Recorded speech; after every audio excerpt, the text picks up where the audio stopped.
The live broadcast has started, but started. from my Jesus actual Christ. page, so we'll just have to drop it onto the BFA page. Yeah, we'll do Yeah, that. we live, man. So, Man. you know, it's been all kinds of technical difficulties, and you know, it's a lesson in this, man. It was all about emotions, and it's been playing with our emotions for the last hour. Exactly. You know, we will And now have we this go ironed live and out look before crazy. we get on the Brothers from Another podcast, because we wanted the live stream, because we definitely wanted to come straight from there. So, I mean, it's been a minute. The fellas we was about to give up. We was trying to give y'all another way to watch it, pre-recorded, whatever we was gonna do, but we are up and live. In this episode, if you are joining us, if you sat tight and was waiting on us, we sure do appreciate that. As we work through the cameras and everything, we sure do appreciate y'all hanging out with us, waiting on us. It was worth the wait. I promise it is, this week and next week. We just gonna go ahead and get into it. This is BFA, live stream number 2. We might be frazzled right now, but don't even worry about it. Live stream episode number 2. We're gonna be dealing with emotions. Thank you, baby. Excuse me, I'm a little nervous. So I just want to say thanks, everybody for hanging out with us. I got my boy Neil here with me, Cornelius McCall. I got Mr. Hector Rivera and the young fella in the bunch, Mr. P. Alexander Wally Paul Wallace. So, like I said, we're just gonna get into it. Big thanks to everybody that watched last week's episode, the Josh Strong episode, man. We got a lot of fanfare, a lot of comments, a lot of interaction and stuff from that. And it was a beautiful episode. It's a way to kick this thing off, and we're just gonna continue to roll with that. That was a powerful episode. Like I said, we're still talking about that. So if you're just now joining, because I know Facebook does send out the lives, what kind of like in a delay or a stagger and everything, welcome. Thank you for joining us. We will plug everything else at the end, the line, the anchor, hold on, I'm trying to get adjusted. We good? Hector Go Landscape. All right, we good. So we just gonna roll with it. Before we get into that, the only thing I have from last week's episode, if you didn't catch it, and we just need to fill you in. There was a question that came through from Elijah McCall asking, was his dad good at basketball? So my sources have confirmed, they do on ESPN, my sources have confirmed that he is pretty good at basketball, because from the footage that we saw, and we heard that he beat that man 11, Dad 11, Elijah 1. So I know that man was they said Neil was incredible. He was crossing over, pulling up, jumper, good. Post up, good. So 11-1 was the final score on that. And I was told by another source that after Neil beat that man to no end, that he took him in the house and he served him pancakes. Just served him pancakes. So, building off of that, I know Elijah was probably distraught, man. The emotions was, running high and everything. And we're just gonna jump into our first topic that we wanted to talk about. It is emotions. Facebook played with our emotions. Don't ban us, don't take us off, but they played with our emotions for the last hour while we try to get this together. But we was gonna make sure we got it to the people anyway. We're gonna make sure we get you out here real quick, because we know we bumping up against snowfall, and we don't want to mess with snowfall of them. You know what I'm saying? So, with that being said, Neil, we're just gonna kick it right off to you. My question, and I'll say it's kind of loaded. You touch what you want to, and we just pass it around the room. So we're talking about emotions. My question to my bros, to the fellas, is, how do you deal with emotions? Do you store them up? Do you wear them on your sleeve? Are you cool, calm, and collected? Do you struggle with them? What you just hit it and let me know how you feel about all of it. Do you consider stress? Well, stress is an emotion, whatever. But I'm sorry, I got ahead of myself. The definition of emotions: a natural instinctive state of mind deriving from one's circumstances, moods, or relationships with others. One more time before I give it to you, Neil. By definition, emotion, a natural instinctive state of mind deriving from one's circumstances, moods, or relationships with others. So with that being said, Neil, tell me what you do with your emotions, man. All right, man. Really, so you pretty much gave everyone, you gave me the answer to the test. The way you react with people, right? So that lets me know, and you couldn't tell young Neil this, right? Because Neil was you know, a collector of people. I got 1,000,003 friends, you know, all kind of personalities, all sorts of vibrations, man. Young Neil didn't know anything about, you know, uh, how people's energy affects you, right, as a person, right? So the older I get, and you tend to surround yourself, well, your circle gets smaller. You know what I mean? And I'm taking this somewhere, so just bear with me. But as your circle gets smaller, now you know you dealing with uh, less stress. You know what I mean? You dealing with less energies. You know, for those, you know, those people who are spiritual. You know what I mean? My mom would say, you know, you got to be careful who you let in your house. You letting spirits in, right? So all of those different energies, man, it's the same thing as emotions, man. You know, if I surround myself, if I wake up every day, man, hop on my phone, call PK, Paul, and Hector, and the other, you know, few hundred people I talk to, and say, hey, man, grand rising, be blessed, King. What sort of emotion are you gonna get as soon as you hear that? You know, so the way I deal with my own emotion, even if I'm not getting spoon fed that positivity, man, is I pray, man. That's what I do. You know, I talk to my wife, man, and the people that I surround myself with, they uh, they reciprocate that same energy. I don't hang around anybody that gives me negative energy. I will cut you off just like that, you know. And I'm, you know, I mean, PK, you know, we kissing 40, bro. You know, we kissing it on the lips, man. And you Yes, know, sir. your circle, man, your circle get, you know, it get that it starts to dwindle after some time, man. You know, and that's how I deal with my emotions, man. I pray, man. I'm very spiritual. You know, not in the traditional sense. You know, it's more of a conversation piece than it is a textbook, you know, Church of God in Christ type vibe. But you know, I speak to them probably more than I do my own kids. You know, uh, and they sitting right here physically. You know, I could, it's tangible. Um, yeah, but I'm more curious as to what Hector feel. You know, because he's a you know, that's Rant Rivera, man. That's, you know, that's snapping Poppy. You know, what you got, man?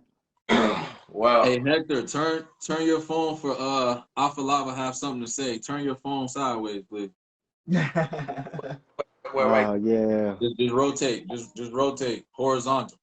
This way. There you go. Oh, Before you get cooked. gotcha. Nah, for me, man. When I do my emotions, I like to get it out. You know, I don't like to harbor my feelings. So, for the most part, I call one of y'all, and my go-to is probably PK. PK, I don't care what he doing. If he in a meeting, I don't care if he on a mission. I'm calling him because I know he gonna always give me the ear, and he don't interrupt. He one of those. He's one of those friends that listens. So with me, if I have something and I feel like I got to get it out, because I'm the type that if I hold it in, it's gonna eat at me all day, and it messes up my whole day. It messes up my vibe. So I got to get it out. You know, when it gets overwhelming, like the shirt say, I pray. You know, uh, I just get in the car, and a lot of times, man, I throw a lot of praise and worship in the car, man, and blast it and roll the windows down. You feel me? Because whatever's coming out the speakers, I want everybody else to get some too. You know what I mean? So that's pretty much how I deal with it, man. I gotta let it out. I pray about it. I talk to my wife about it. She's real good at knowing, you know, when something's bothering me. She's you know, her spirit of discernment is real strong. You know what I mean? When her husband's going through some things, she could feel it right away before it gets too crazy and kind of reel me in. You know what I mean? So a lot of praying and a lot of talking to the brothers, man. That's pretty much how I deal with my emotions. So And honestly, man, sometimes, bro, shoot, sometimes I get in the shower, man, and I let it out, man. I ain't even gonna hold you. Sometimes I let it out. You gotta let out a good cry every now and again. It feel good. You feel me? It's like, you know, they say Puerto Ricans is real soft too, PK, is what I heard, man. man. Sometimes, hey, you know my story, man. I I get do. types of sides, all different type of people. You know what I'm saying? And Yeah. that self-inflicted. You feel me? But it's something I got to deal with for 18 years. Word. So sometimes, man, it gets crazy. What is it? 8 of them. I got a starting 5 and 3 on the bench. You feel me? Whew. That's crazy. Listen, sometimes it gets crazy. So sometimes, when I sit in the shower and I pray, man, and I pray, sometimes I just let it out. You can't let everybody know your feelings. People use your as a tool to bring you down. You feel me? When they know what gets to you, they'll try to dig that hole deeper, and use it for your destruction. So I'm real careful who I tell my actual feelings to. I talk crap with anybody, but in here, I keep that real small. So real quick, man, my cousin Rob, man, he posted this joint on Facebook the other day, man, and said, the thing was, it was a creed back in the day, you move in silence. Well, you don't have to move in silence, man, if you surround yourself with people that got the same goal as you or the same energy. I could tell PK, man, this is my goal, because I know he rooting for me, ain't no competition base, you know what I mean? He way in Tampa. Why would I, what can I do for you? What can you, how do we affect each other in that aspect? You know what I mean? Yeah, man. Yeah. But this is a topic, man, we could rap about for hours, bro. All but I'll day let you, long. you know what I mean? My bad. I don't even think the young guy down there has emotions, man. Billy Cat. You don't even want to know. Do's and deals with it, huh? Nah. You don't even want to know. Before I even jump on that, it's 2 things that both of y'all said. Like Neil said, you can't let everybody in your house. You know what I'm saying? First and foremost, that's always going to be true. And the addition, it's addition by subtraction, basically, as far as like making that circle a little bit smaller. Less is more. Keep it simple, always effective. So what he's talking about with the whole competition thing, it ain't gonna never be competition because we all got the same thing in mind where it's like stupid. It's never a competition because we all we're trying to push each other. So the only competition is like, yo, if I'm here, you can be here too. I'm not gonna talk to you down here, so I'm challenging you to meet me right here at this level. So that's always important. As far as what Hector said, 1, I don't think Griselda has a gospel album. I know, man.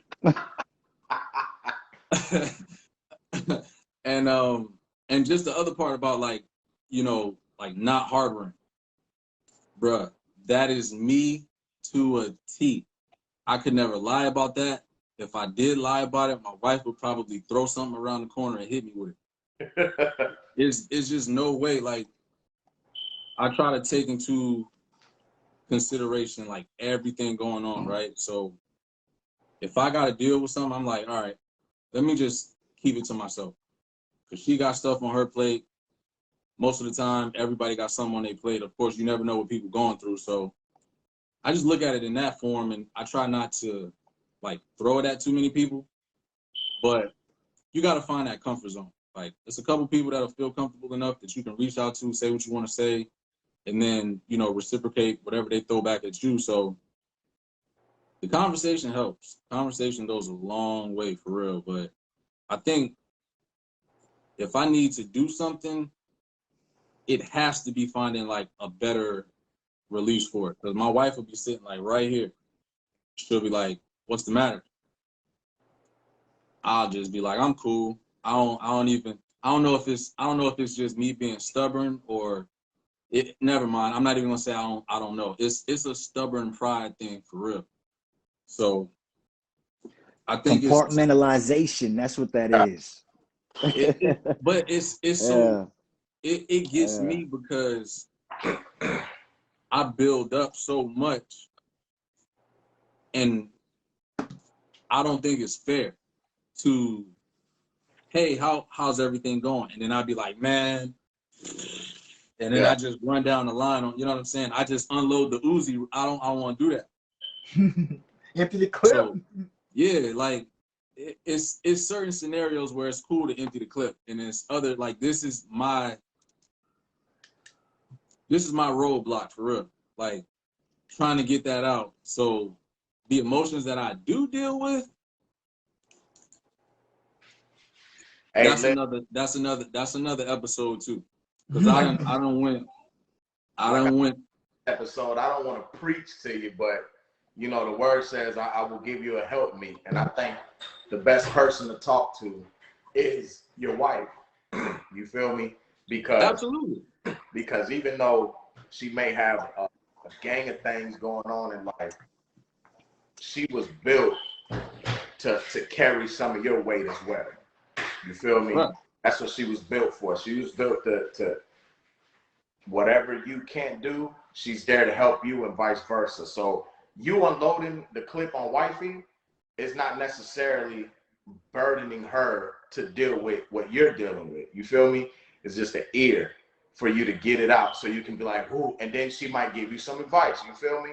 She might give you, hey, baby, well, maybe you need to do this, do that, and then she'll just let you deal with it. And see, that I already know, like 100%, like I have full confidence in that.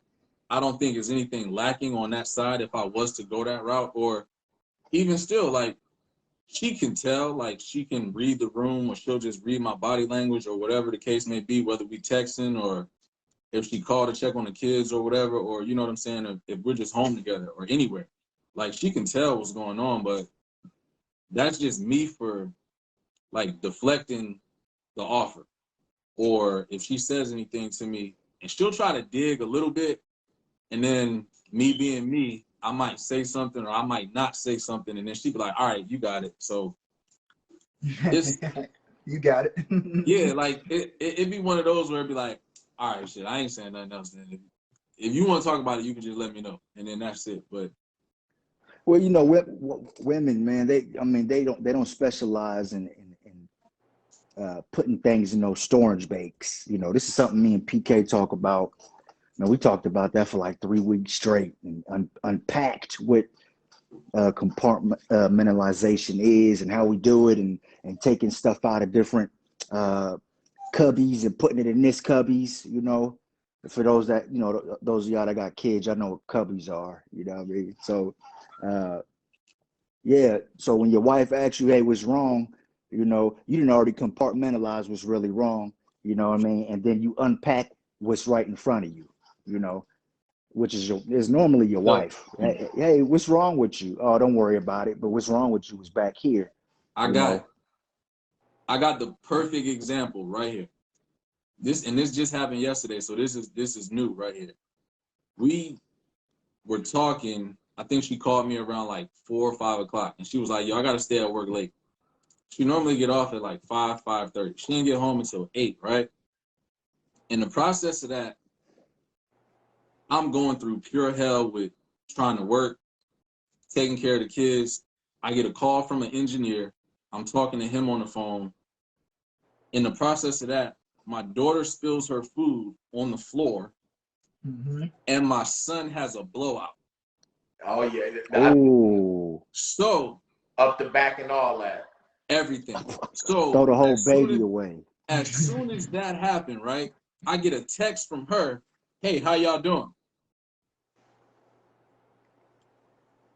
Everything is splendid. We're great. There's no problems. Like I'm not even jumping in that. I'm not even jumping in that boat to get lost in sea. Because if I throw that, knowing she's at work late, and it's already exhausting what she has to do at work. As soon as she came home, she was like, "Are you sure you're okay?"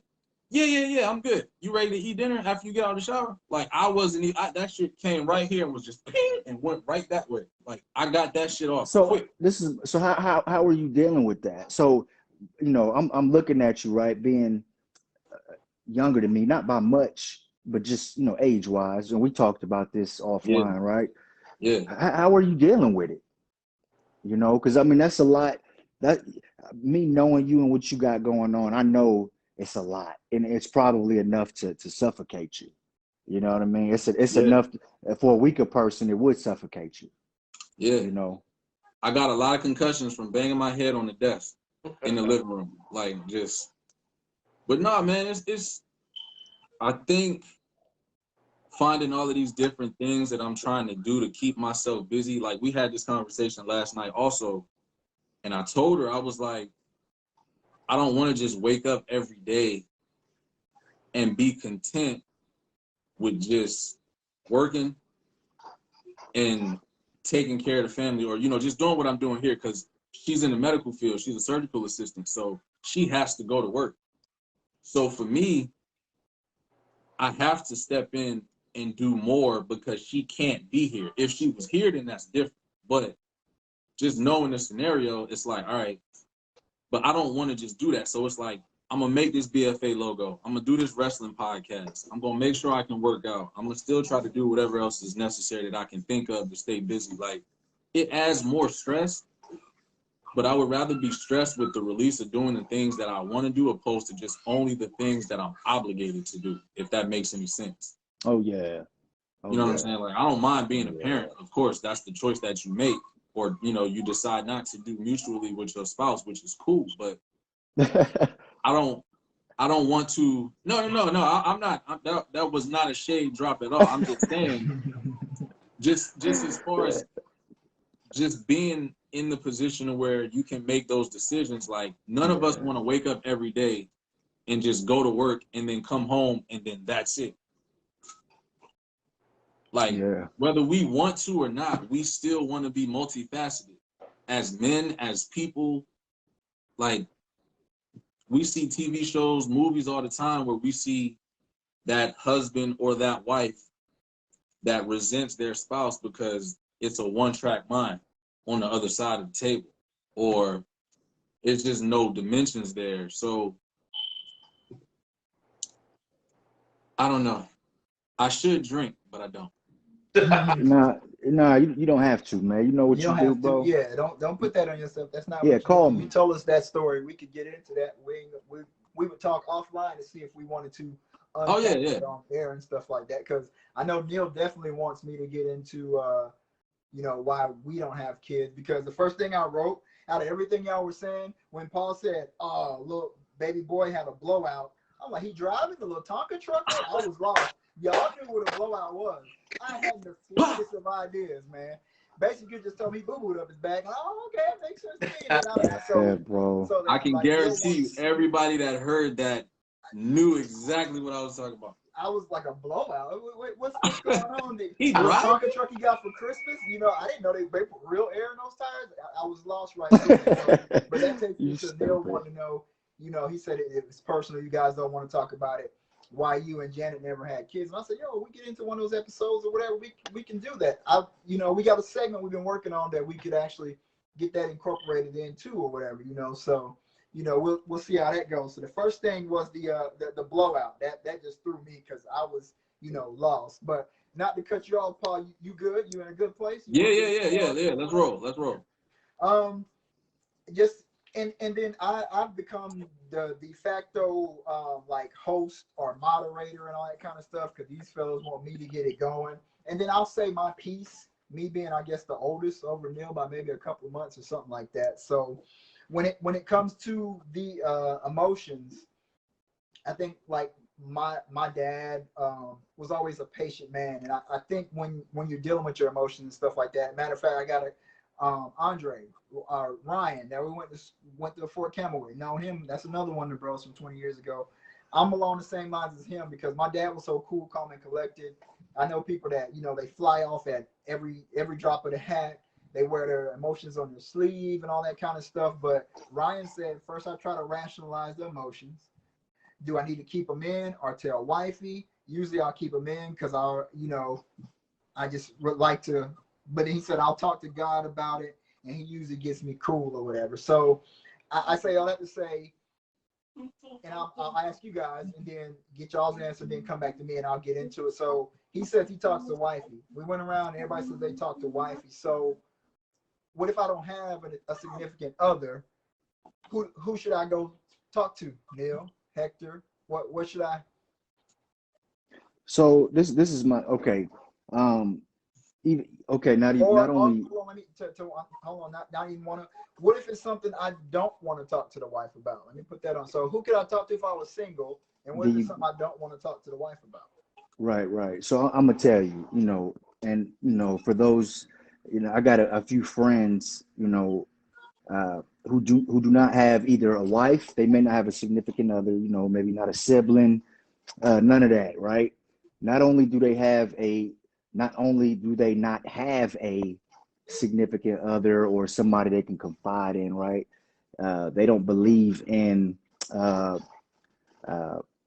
higher power, right? Or a deity, or they don't have anybody to talk to,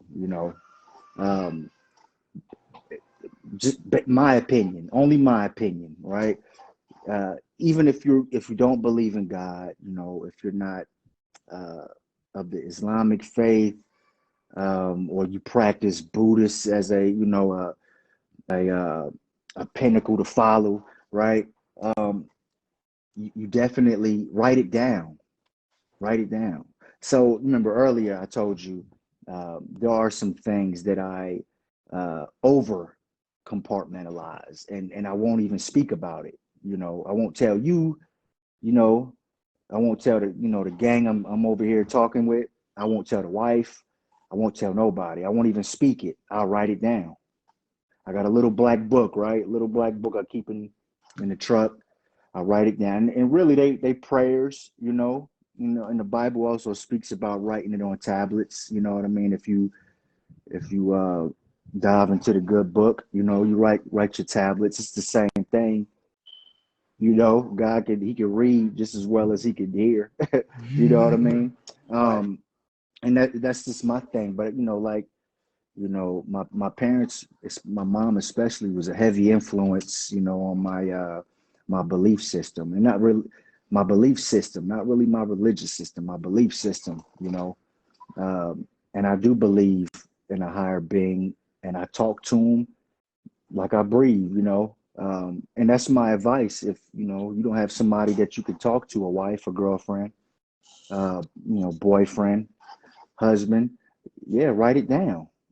Write it down. You definitely need something to confide in.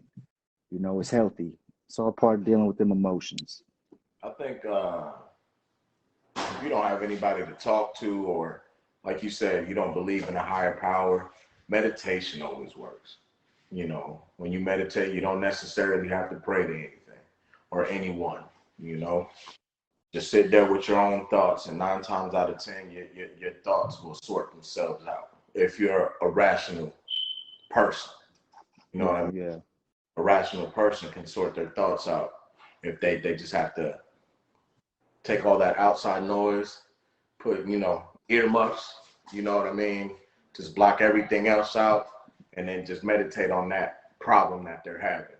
And I don't want to sound like a nerd, but it's kind of like Doctor Strange when he was sitting there and he's going through all the different, outcomes. That's kind of what happens, from experience. You meditate on something, and then, maybe if I go about it this way, okay, if I go about it that way, what will happen? And then you just run the scenarios through your head. That's one way to deal with whatever you're going through if you don't have somebody to talk to. If if you don't have a PK or a Neil or Allen Iverson. You know what I mean? Right. If you don't have that circle, you feel me? You could always, you know, trust yourself. Unless you're a super jacked up person, man, I believe that yourself won't steer you in the wrong direction. You know, It's a choice, like you said. And that's my mistake there. But I feel like no matter what you dive into, even if you're not married, if you don't have kids or girlfriend, whatever, you are in a particular environment to where you're gonna find somebody that you engage with socially that you're gonna click with, whether you want to or not. It's gonna happen. Just like we're gonna go to the job and we come in there, we're new at these jobs. We're gonna find somebody that's 15 to 20, if not 30 years older than us, that's gonna be like, hey young boy, come here, young fella, let me holler at you real quick. And that's it just builds that way. Even if we go to the gym to hoop and it's just we going by ourselves, somebody in there is gonna fit the mold of conversation that we need to have. So again, like myself, which is my mistake, which I know I still do it. I'm gonna do it tomorrow. I'm gonna do it next month. It's a choice of if you want to get it out in the most helpful way possible or not. I can dig it. And then I got Kevin Kimmons, another one of our high school fellas, man. I call him an old head. I think he graduated 01. I was 02, whatever. He said talking to God isn't always for me. It's like reading what you write out loud. You can see and hear the errors more clearly than just trying to solve it in your head. And that's what you said about having the journal and everything like that. Now I got my cousin Brianna was like, well, Pete told me and AK when we got married, it's not always going to be 50-50. Best advice he could have given us. There's going to be that give and take in there. And emotions, man, like I said, going back to my dad, he's always cool, calm, and collected, very patient man. There's a lot he would take. Wouldn't take the disrespect or anything like that, but there's a lot of it would take to get a reaction out of him. And I think that's something that I picked up along the lines. You know, my mom would be doing something and he'd be like, just calm. I'll be calm until she, I don't know, finish. We go fishing or something. And, he's about ready to go. She still wants to be. So I'm like, Dad, I'm ready to go. He's like, hey, just calm down, son. We'll get there where you got to be, something like that. So I have always been one to, analyze it. And being I was in retail forever as a store manager, and your HR, you're the priest to everybody. So, and Janet was in HR for a while, as a supervisor, as a manager, and people come to you with their problems all day long, and all that kind of stuff. And it takes a lot out of you to handle all that. So when you have time to take care of your stuff, and my emotions, I was always even killed, and it takes a lot to get me to react. But now, being older, I don't look like what I've been through, because me suppressing emotions and thoughts and feelings that I've had has gotten me into trouble in the past. When I could have came to my wife, she put in the comments like, you should always be able to talk to your wife about anything. I would tend to agree, with that. Talk to somebody, therapists, and therapists are expensive. Most people's jobs, they got the EAP, the employee assistant. Go talk to somebody, write it down, go scream, go. I posted that. I had a rough day. I've talked to the bros and everything like that, and I just still didn't work it all out and everything like that. I'm gonna go out there in the gym. I'm gonna get out there in the lab, and I'm gonna throw that weight around and do something like that, just to try to get myself where I need to be. I cannot stress enough. I didn't laugh at it, but Janet's being a wellness professional and being yoga and all that, and everything that she does with that, and breath work and stuff like that, and meditation. Meditation, you sitting here humming and doing a little. I was like, come on, man, I ain't getting into all of that, but I get that meditation in every day. Prayer and meditation, you can put them together. My prayers in, my meditation, I'm gonna get that in daily.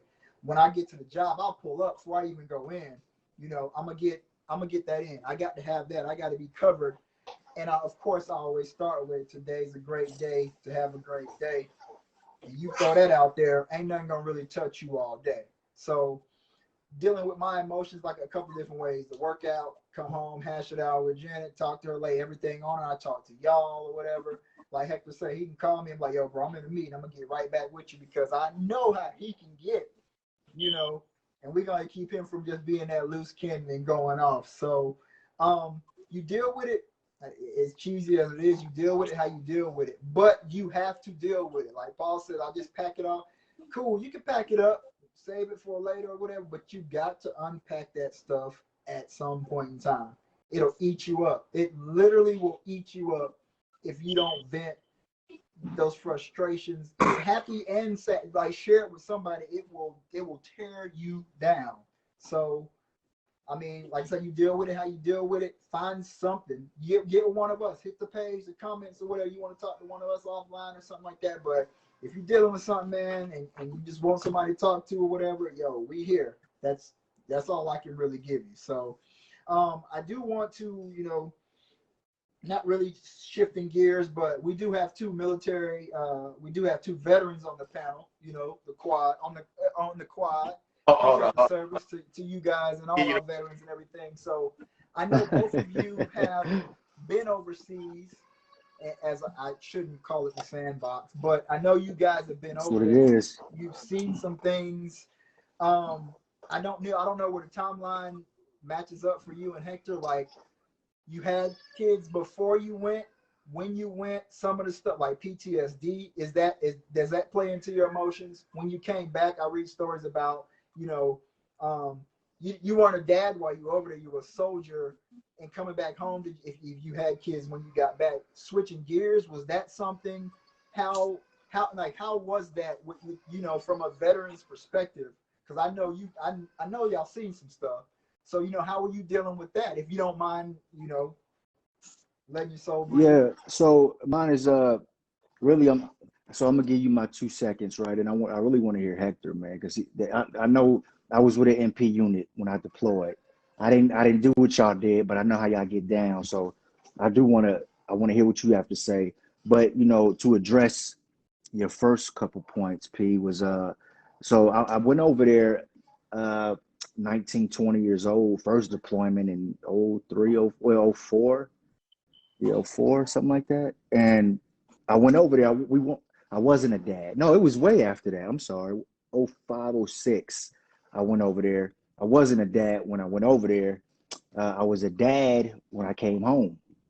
You know, my wife was pregnant before I deployed, and my commander wouldn't let me go back, you know, for the birth of Elijah, you know, the Hooper, you know, for those people that missed it. So my oldest baby. So I missed his birth by maybe 3 days or so. Oh, wow. You know, yeah, I missed his birth. I missed my middle baby's birth too for another deployment. So with that being said, uh, I have over compartmentalized all of that, right? Because I'm no longer in the suit. You know what I mean? I don't wear boots no more. But I use that. I play with those emotions, right? That way it affects me positively. So I could take that energy and push it to somebody who doesn't have the strength that I do, you know. Because for people who don't know me on I guess really a spiritual, on a intimate level as far as conversation. I mean, I literally I could carry the world on my back, you know. I mean, that's just what God gave me. That's a gift He gave me. Because I mean, my cubbies from people's issues, man, they 80, 90 rows back, you know. Mm-hmm. You come holler at me later on, I'm gonna give you the jewels spot on. Right. And I don't necessarily have to go through it, you know. I don't have to go through it. But like I said, when I pray, man, I'm always asking for direction, you know. But those deployments, man, I don't even know how many I have, man, 6, 7, something like that, you know. And that's civilian inclusive, right? When I went over there as a civilian, because I just love the sand so much, right? You know what I mean? Yeah, man. I mean, it does play a part, but I tell my sons, man, because of those, I call them sacrifices. My wife say they're not sacrifices, uh, but because of those sacrifices, man, you do what you have to, you know? Every day. Uh, Facts. before I get started, man, I just want to say if you are uh, dealing with any type of PTSD or any type of traumatic stress, anything that is causing you to think about suicide or anything like that, man, please reach out to somebody. You know what I mean? It doesn't matter who it is. We've lost classmates to suicide. I've lost soldiers to suicide. Um, I've Yeah. deployed, came back just last year, man. Sergeant Enos, man, he you know what I'm saying? He lost that battle. You feel me? So uh yeah, man. Like Paul said, he holds stuff in, and but if your thought process is going down that road, please reach out, man, because it's not, you know, people out That's there why I still, said it's another show. I yeah, went. I took that drive for a second. That's why I said that's another show. yeah. You know what I mean? Reach out. The world still needs you. Your family still needs you. Your friends still need you. Feel me? The battle sucks, as speaking from personal experience. You know what I mean? Dealing with that deployment and, you know, all the stuff that went on with that, coming back home and having to deal with, you know, y'all know the story. You feel me? Right. Having to come back with all that nonsense, you know, shit. Father of four in a foreign country by myself for a couple of months. I mean, I got crazy. You feel me? And at the time, um, my faith started to dwindle around that time because it just got overwhelming. You feel me? Because acting, anybody knows you're up for PT at 5, 6 in the morning. You at work at 9, and you get off whenever they tell you get off. You know what I mean? So between that time, I'm getting up. I'm getting 4 kids, 3 of them girls. You feel me? Getting them ready for school. I'm trying to do hair. I can't do hair. And if and you know Sanaya hair, that thing is thick. You feel me? So Daddy was doing these ghetto ass ponytails, man. It looked crazy, but you know, 4 kids, then having to do that, then PT, then come home, then get them. Man, it got to the point where, you know, mine was overwhelming. Then this was right after a deployment, so you're trying to find a way to wind down from being up here. You know what I mean? You're going outside the wire every day for 8, 10 hours a day. Then you coming back. Then you got to hear about so and so just got hit, or you know, so and so convoy just got hit, or you know, your sister unit up the road, you know, they just lost somebody. So you sitting there like, damn, when is it gonna stop? You feel me? And yeah, man, the biggest thing I can say that I've learned is you know, I've talked to therapists, and you know, like I said, uh, get it however that is. You know, if it's talking, if it's running, the PK said he works out. You know, me and Neil pray. You know, Paul, he go out there and cross somebody over. Whatever you got to do, you feel me?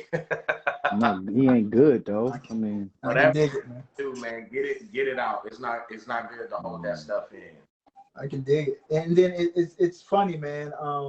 Like with the emotions or whatever, because you know, half the time when we get off the phone or something, I say, like, I sincerely say, man, I love you, bro. Like, for real.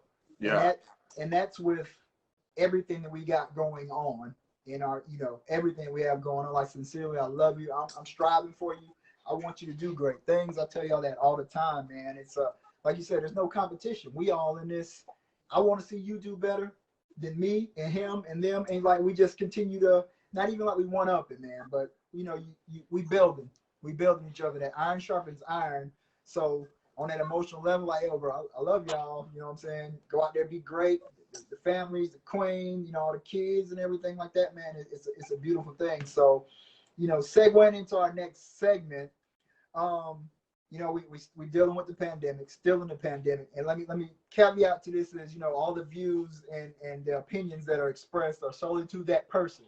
So, you know, you may hear something that, you know, you don't really agree with. It's just us talking, you know. So, you know, in saying that, and I said that the wife, the family, the friends, and everything, we're dealing with the pandemic, and you know, you give me an abbreviated version or whatever. When it first hit, and then, you know, you working from home and everything, how were you balancing wife, life, kids, work? Like, what were the range of emotions and stuff that, and of course it was unknown at the beginning, and where we are now and everything like that, but like, you know, what were some of the emotions like and stuff that you were dealing with? I know some stressors and all that kind of stuff that was going on. So how were you, like, what'd you do with it? Would you start there? Okay. Go ahead, Neil, don't Paul. forget the format. You already know we discussed this, bro. No. I was waiting. It wasn't my turn, but I'll Yeah, go yeah, first. I got you. So no, because mine is quick. Okay. So Okay. check this out, man. Again, sandbox. Okay. Again, you know, PK, I told you, I don't know when I told you. I know the sandbox better than I do the city that I just moved to last October. Okay. I can navigate you wherever you want to go. But that's where I was, man. I left December, January 2020. COVID popped, 90 days, 120 days later, you know. I was shook, right? Shook. And the way, you know, how I was when I was younger, man, I play stuff off as a joke, you know what I mean? My wife called me, you know, I called her while I was in Iraq, you know. She said, "Hey, it's getting bad here, you know, we gotta wear masks."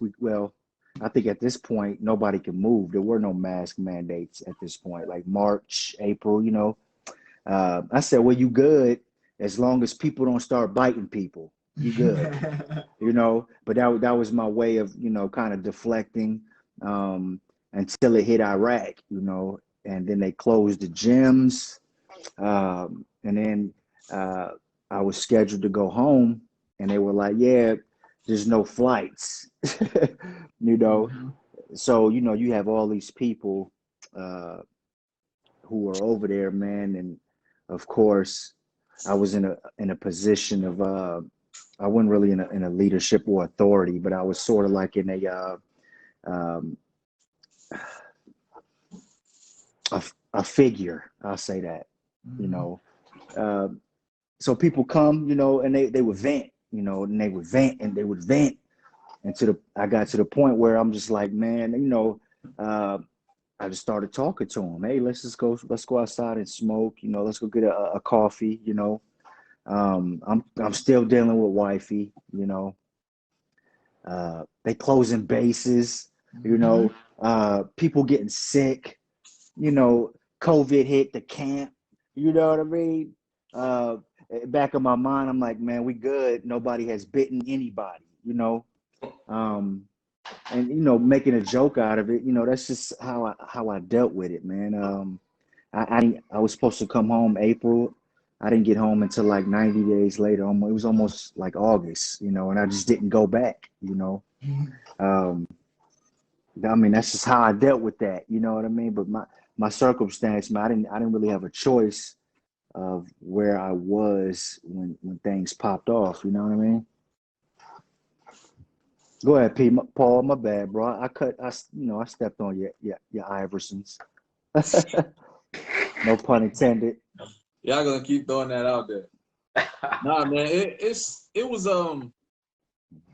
all like, just everything was just kind of like smashed together for us, because I think the like the news hit that, you know, it was starting to spread over here in the States, and we closed on the house the end of February. Then 2 weeks after that, my daughter's birthday was that Friday, March 13th. So we did the cupcakes and all that at school. And then that was the last day she was at school. Like, she's been home with me since March of last year when I started working from home. Like, she hasn't, like, the weekend following her birthday, that Friday, they started closing all the schools, all the businesses, you know, shut down. So we go through that. So my wife was pregnant at the time, like 6, 7 months pregnant. And she still, again, she's essential. She still got to go to work. And I don't want to put her business out there. She's probably going to be mad, but she's an ENT specialist, right? So she in the airways. So, so anything COVID related, it don't even matter. She got to step in there and do what she do. And it was just everything, man. Like, new house, daughter's birthday, pregnant wife. We couldn't have a housewarming. We couldn't have a baby shower. Not that we needed anything, but we couldn't have that welcoming ambiance of love and support here with us. Then for me, by default, my dad lives in Chesapeake with my stepmom and my little brother. My mom and my sister are close by where I'm at in VA. But all of my wife's family, they live in different parts of the country. So they haven't been here since 2019. That's the last time that we were able to see them because of all this. Like, my mother-in-law lives in Orlando, which was a hot spot. So every time it was like, yo, you know, I want to come visit, it wasn't the best idea. It wasn't the safest idea. So that, and then, like I said, my wife's two sisters, one is in Alabama, one is out there in Dorothy land where Neil is at. And it's just, it's a lot, man. And to be home now, and then, you know, once my son was born, my wife took her maternity leave and went back. I don't know. If I catch COVID in the street, it's curtains. It's curtains out here for real. But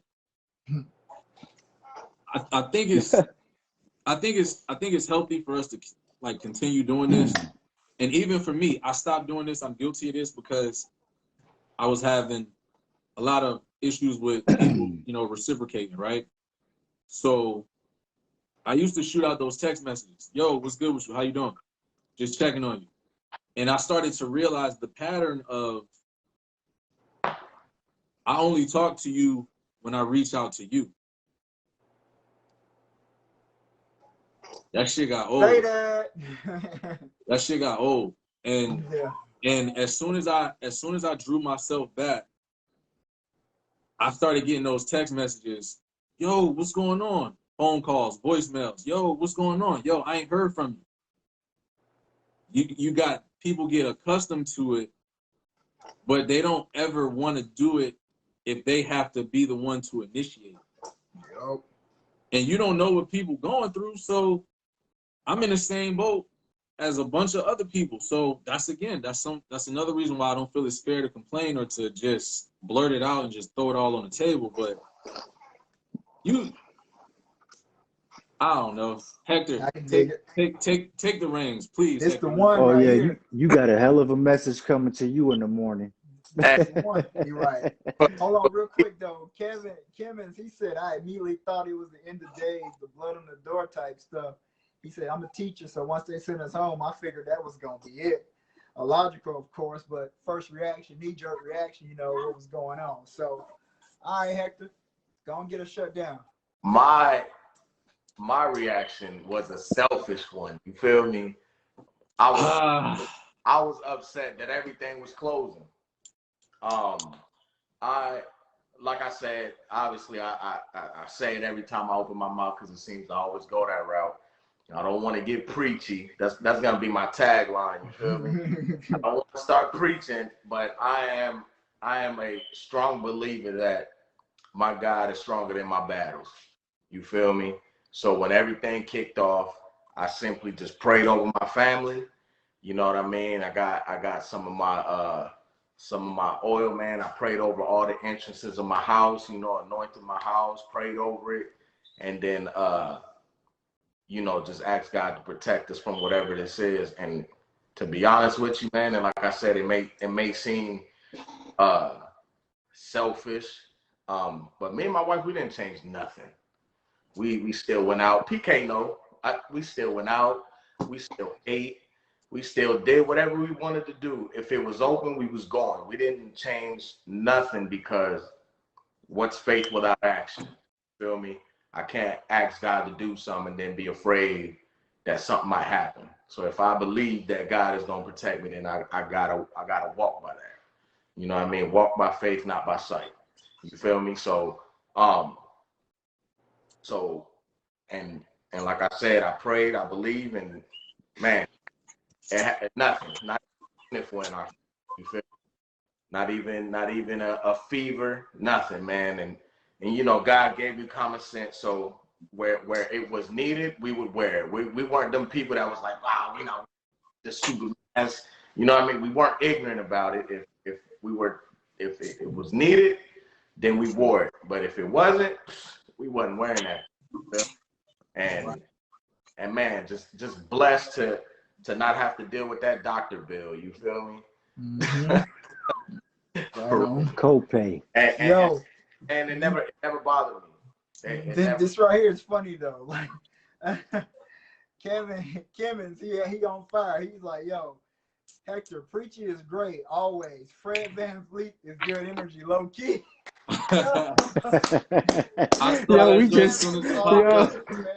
That's funny. That's funny. Hilarious though, man. That's hilarious. It was just a bunch of uncertainty, man. We were my nephew is a leap year baby, so we had a February 29th in 2020. And we went to North Carolina, a lot of the friends and family and everything. We went to North Carolina and did his birthday party and everything. And that was the last flight we took, because when we flew back here to Florida, you know, we just started hearing on the news and seeing about it on the news. And I'm along with Paul's daughter. March 19th was my birthday. You know, we were going to work, but then March 19th, I think, fell on a Friday then, Thursday or Friday. But anyway, the job shut down on the 20th, sent us home.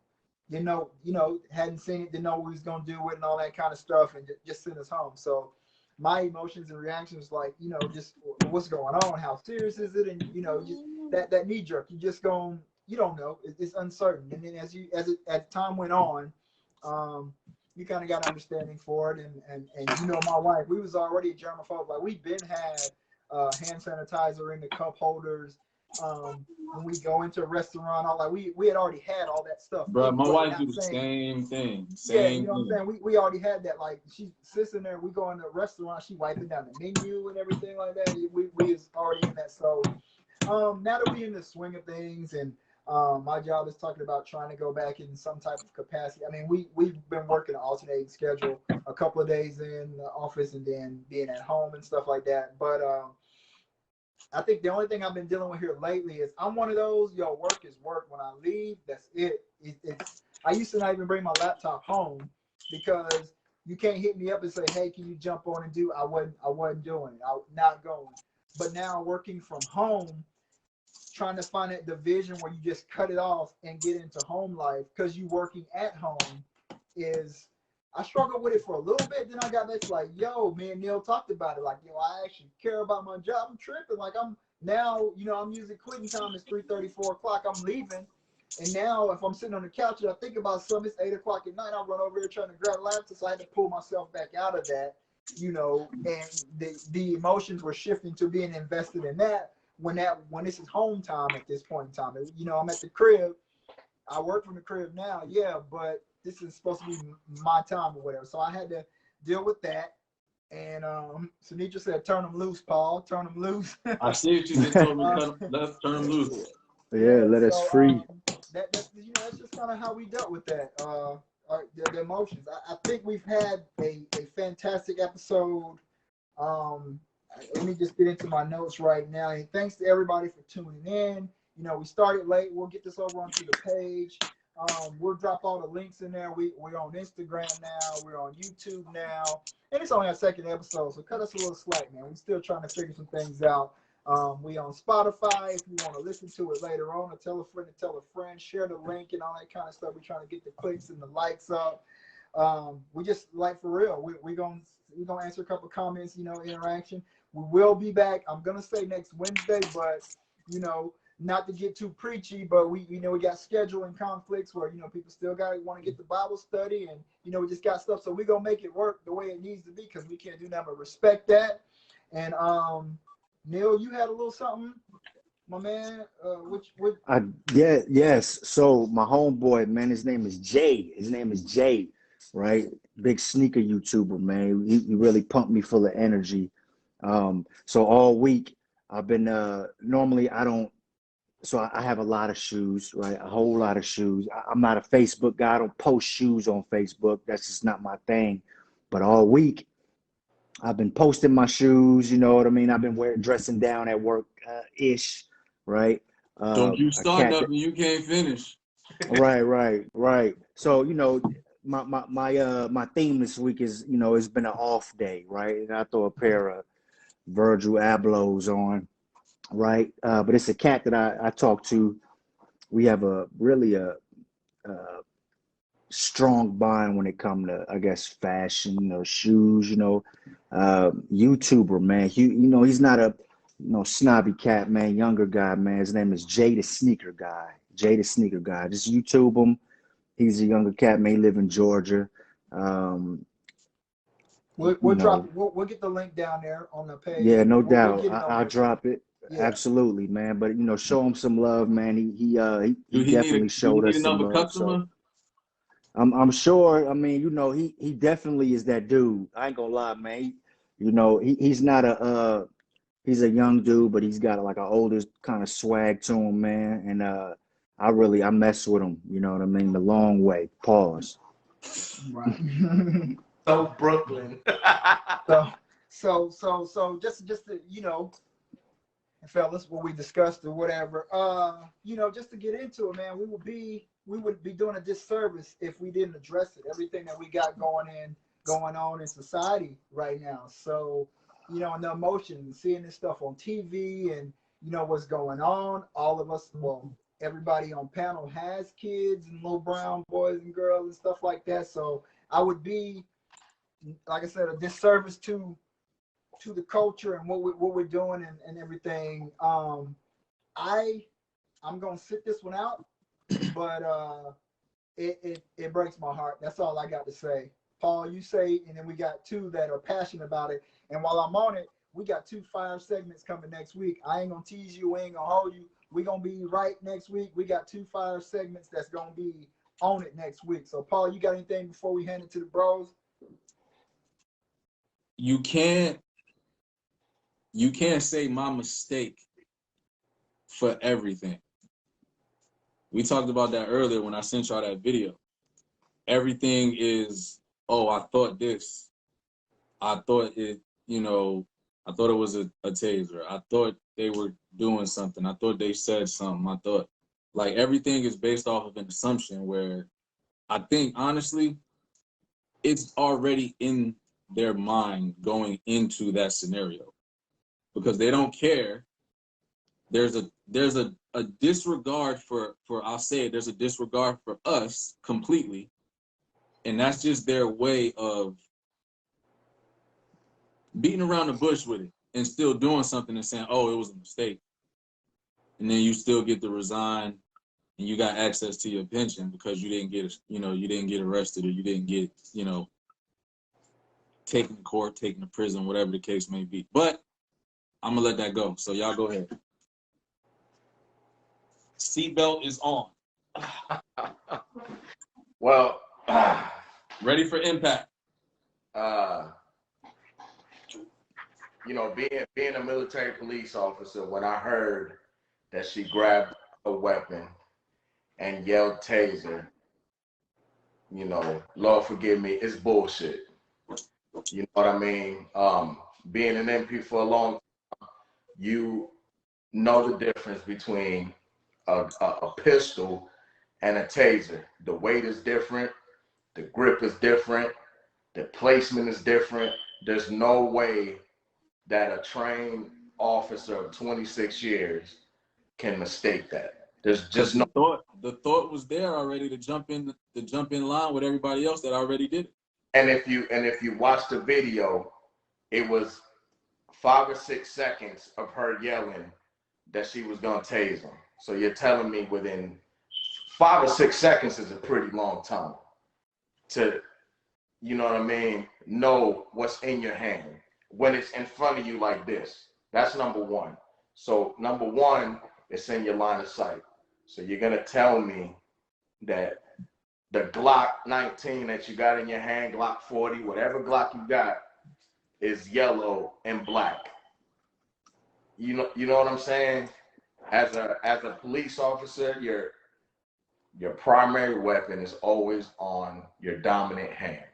Whatever hand you shoot with, that's the side that your weapon is on. Your taser, 9 times out of 10, is either in the front, opposite side. So you don't confuse the two. And it's away from your magazine so you can grab your ammo.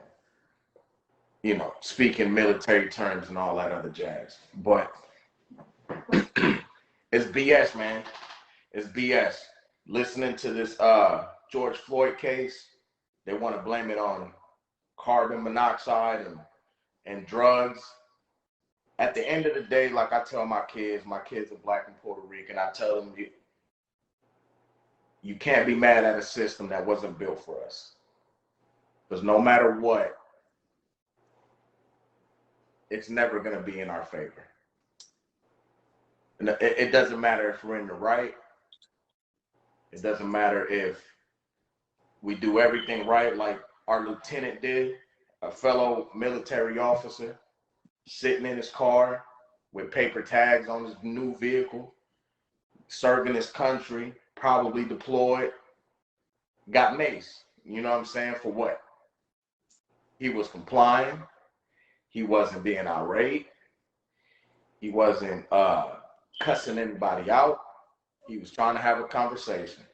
And even then, he got pepper sprayed, kneed, and drugged to the ground. You know what I'm saying? And it gets to a point, man, where, and I don't want to be this guy, but it gets to the point where people aren't going to listen until something happens. You feel me?